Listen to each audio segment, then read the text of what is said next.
እዙይ ብርሃን ኤርትራ እዩ።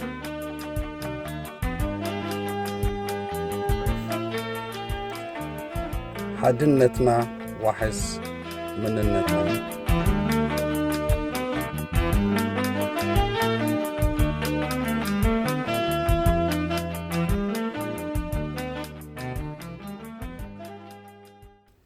ኣብ ኤርትራ ንዘመናት ዝኣክል ኣብ ደቡብ ዝርከቡ ጎረባብትና ምትፍናንን ምግባትን ከም ተራእየ ታሪክ ዝምስክሮ ሓቂ እዩ። ታሪክ ከም ዝመዝገቦ ዝተፈላለዩ ሃጽያት ትግራይ ዝገብርዎ ዝነበሩ ወራራትን ግፍዕታትን ኮታ ኩሉ ፀረ ማሕበራዊ ፍትሒ ተግባራት ኣብ ህዝቢ ኤርትራ ጸሊም ስንበራት ከም ዝገደፈ ዝኾነ ኤርትራዊ ዝስሕቶ ኣይኮነን። ኣብ ዝቐረባ ክፍለ ዘመን ድማ ዝተፈላለዩ መራሕቲ ኢትዮጵያ ንኤርትራ ብሓይሊ ጎቢጦም ንልዕሊ 40 ዓመታት ብዓመፅ ብምግዛእ ሰፍ ዘይብል ሰብኣውን ቁጠባውን ዕንወት ከም ዘውረዱ ዝርሳዕ ኣይኮነን።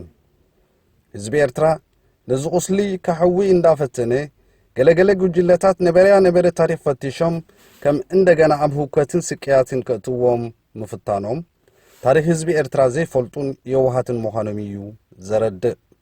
ከመይሲ እዚ ስነ ሓሳብ እዚ ንነዊሕ ዘመናት ተፈቲኑ ከም ዘይሰርሐ እቲ ታሪክና እዩ ዝብልዎ ባዕሉ እዩ ዝምስክር። እኳ ደኣ መጥፍኢ ሃጽያትን ሙካንንትን ከም ዝኾነ ናይ ታሪክ መጻሕፍቲ ይምስክሩ። እዚ ስነ ሓሳብ እዚ እሰርሕ እንተዝኸውን እቶም ሃጽያትን ሙካንንትን ምስ ሙሉእ ሓይሎም ጽልዋታቶምን እንከለዉ ከተግብርዎ ኣይመጸጎሞምን ነይሩ።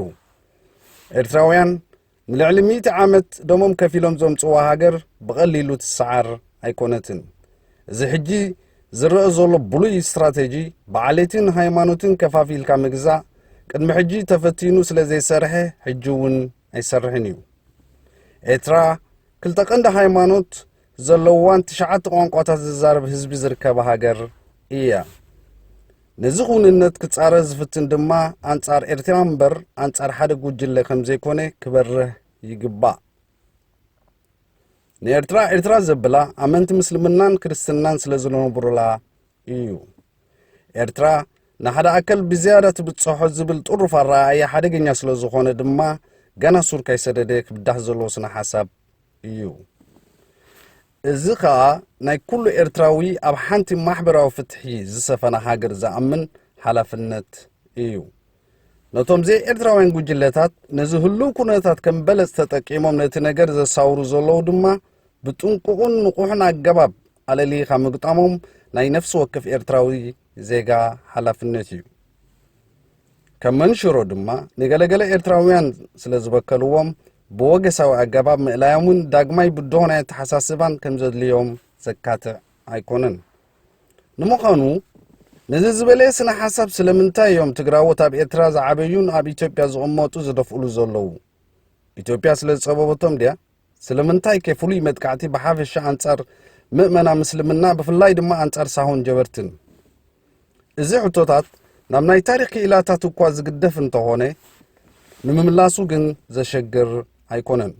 ሕልሚ ናይዞም ጉጅለታት ክትግበር እንተኾይኑ ድማ መጀመርታ እታ ኤርትራ ትበሃል ሃገር ክትዳኸምን ክትፈርስን ኣለዋ።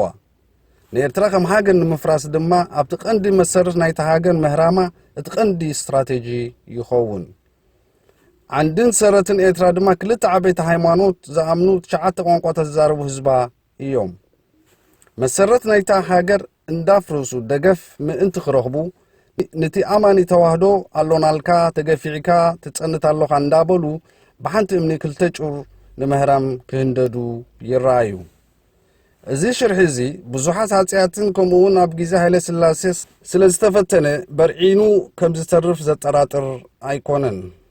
እቶም ኣመንቲ ክርስትና ዓገብ ክብሉን እቶም ኣመንቲ ምስልምና ድማ ልቢ ኣዕብዮም ኣሉታውን ኣተዓናቓጽን ዝኾነ ስጉምቲ ንኸይወስዱ ንላቦ ረብሓ ህዝቢ ኤርትራ ንሓንቲ ርግእትን ማሕበራዊ ፍትሕን ዝሰፈነ ሃገር ምቅላስ እዩ።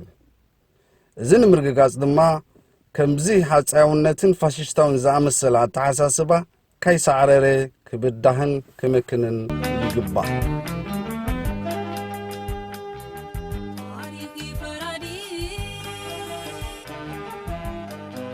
እዙይ ብርሃን ኤርትራ እዩ።